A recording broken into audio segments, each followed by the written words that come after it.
এই পর্যায়ে বক্তব্য নিয়ে আসছেন বিশিষ্ট আলেমদিন হযরত মাওলানা আশিকুল ইসলাম সানোয়ার।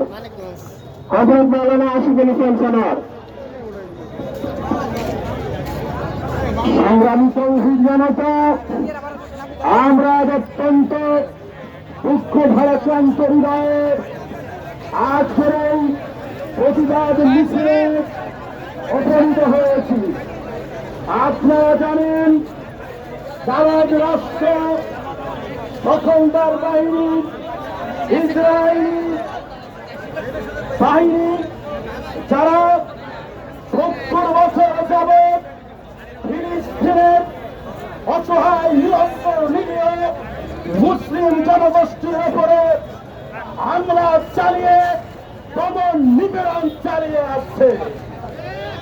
আবার তারা এই লাগামহীন বোমার আঘাতে পূর্ণভূমি ফিলিস্তিনকে ধ্বংসস্তূপে পরিণত করেছে এবং এই ফিলিস্তিনকে পৃথিবীর মানচিত্র থেকে মুছে দেওয়ার জন্য ষড়যন্ত্র লিপ্ত হয়েছে।